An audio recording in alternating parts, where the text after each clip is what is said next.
Welcome to WSJ Off Duty. I'm Wendy Bounds, and today I have the very important and immensely difficult task of learning how to talk smart about beer. You know what? Somebody's got to do it, guys. All right, and I have the man to do it. His name is Mark Schmeda.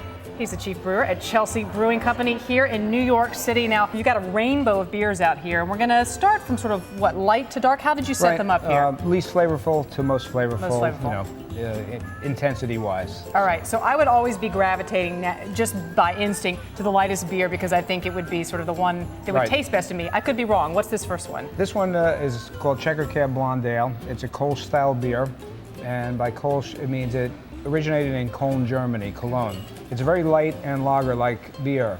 So this appeals to the masses. It accounts for about 60% of our sales. And if I'm going to say something smart about its taste when I drink it, because I want to sound smart, what would I say? Taste it. Let me know what you think.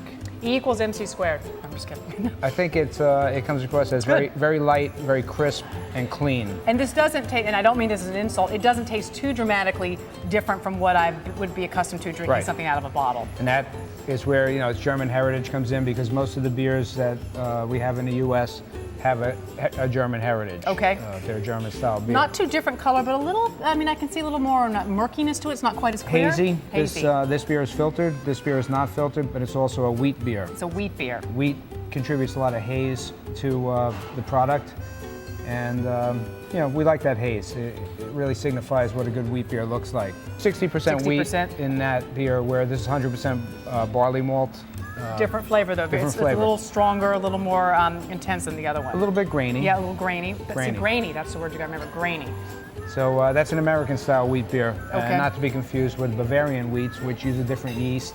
And that yeast gives them a banana clove ester, which is, a lot of people relate to spiciness.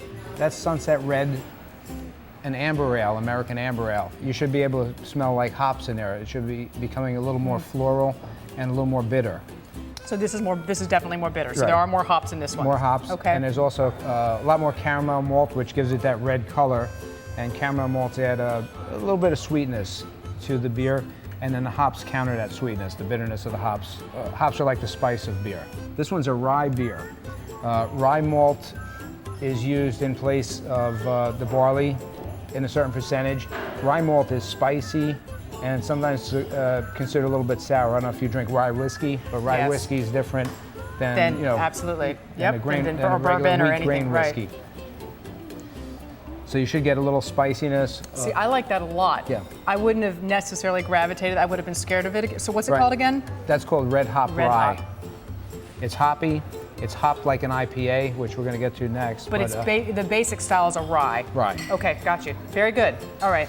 This one is India Pale Ale, Hop Angel India Pale Ale, IPA. Lots of hops in there, so you get a good hop bitterness. Not quite the same burst of flavor as in the rye, but good, easy. Right, there's less specialty malts in this. Right. There's one malt in there called honey malt and some Carapils malt, but basically, if you see color-wise, it's not that much different from the light beers, but it's definitely more intense hop-wise than any of these beers. And now we're getting this is what I would call the manly beers, but I would probably be sexist and saying.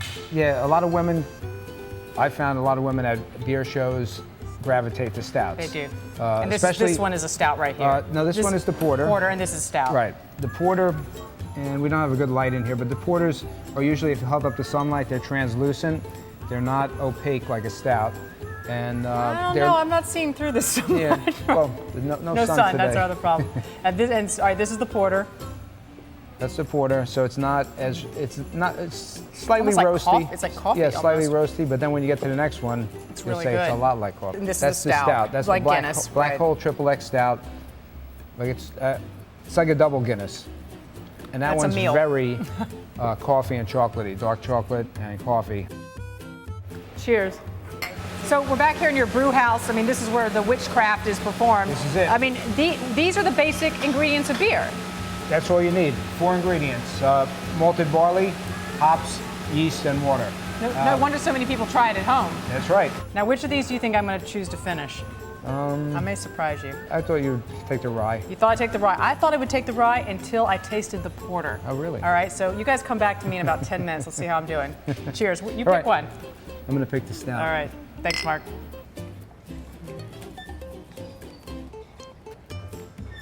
Go away now, I'm working.